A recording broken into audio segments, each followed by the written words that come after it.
competitor 2. Therefore, both competitors in the study are the transgender analyzed.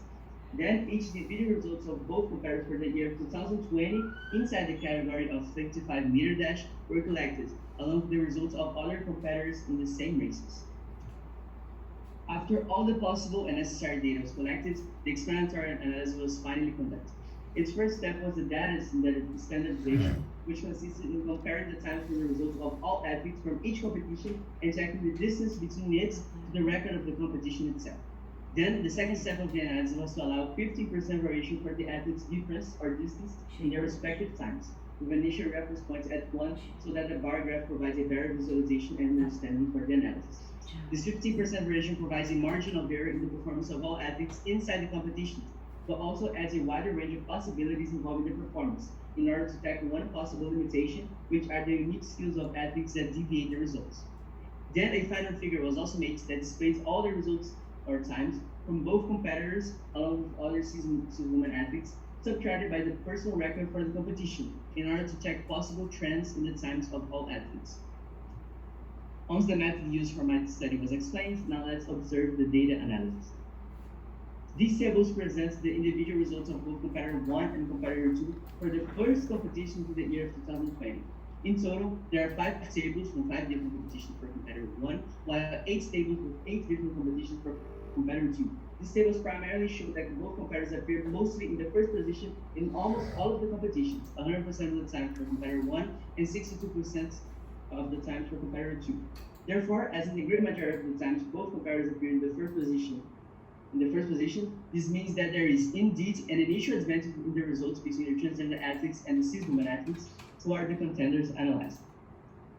On the other hand, these figures show the similarities and differences in the athletes' performance regarding the times of all athletes in the same competitions.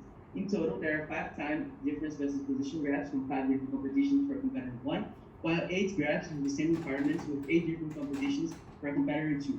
In the same figures, if a 15% variation is allowed, mostly from all the graphs, there's not a great variation between the data, especially between the 3rd position to the 7th or 8th positions, as you can see. This lack of variation is even more evident in the graph for competitor 1 in his first competition. It is different for competitor 2, but still evident due to the limitation of the individual skill of athletes.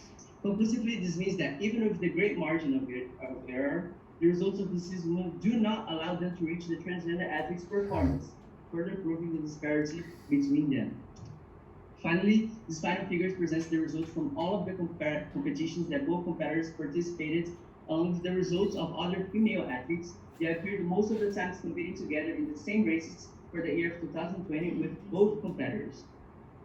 For the analysis, the number of competitions varied from the minimum of 5 to the maximum of 8, while 7 athletes in total were analyzed. The figure shows that both competitors in blue and orange had their results closer to the mark of 0 in the y-axis in comparison to other cis-women athletes, which basically means that their times were more near the personal record of the competition itself than the times of the cis-women.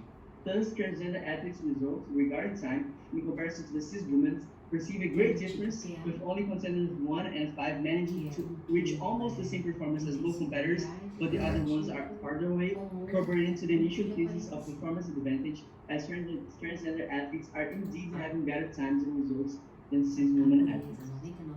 Finally, let's proceed to the conclusions of my overall study. Based on the finding of this research, it is possible to conclude that transgender athletes who transition from male to female do have a consistent pattern that corroborates the idea that they also have performance advantages over cis-women in the same competitions. This conclusion may be achieved by the three main information were gathered from all of the methods. The first information collected was that both competitors appeared in the first position for the majority of their races, 100% for competitor 1 and 62.5% for competitor 2. Then, the second information was that there is a great difference between the times of both competitors in relation to the times of for other cis-women contenders in the same races, even after the 15% variation is imposed.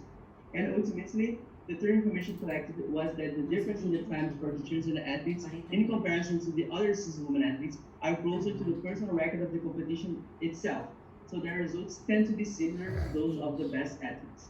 Therefore, after all of the three information gathered, it is possible to conclude that the initial hypothesis that transgender women athletes have performance results that overcome cis-women results was validated. The two main limitations related to the research itself are the conflicts over cultural bias on the topic, as it is a very controversial and considers many different perspectives about the issue, and the limited access to an extensive data set of results from transgender athletes in other levels, thus restricting the operation and observation area. Moreover, the findings of the study may affect the current respective fields, which is fundamentally the sports area, as it might alert the sport organization to pursue for an additional solution on the participation of transgender athletes in the same competitions as the cis women athletes. Relating to the reviewed literature, the lives and the careers of the cis women are being negatively affected by this disparity, not only by the eminent physical differences, but also regarding the performance, thus increasing the gap, which was reviewed on this study. Therefore, also relating to the introduction of my study, it is urgent for the associations which organize and categorize these track and field events to find new and viable solutions for this issue, in order for both parts, that being the transgender athletes and cis women athletes, to be benefited from.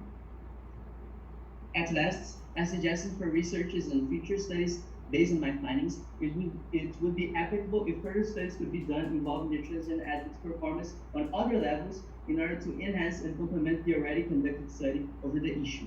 Additionally, also if future research could be developed on the importance and concern that the sport organizations are giving to the sport to facilitate and understand more about the problem that is negatively affecting the lives of both groups, which would be the goal for our next step over the issue.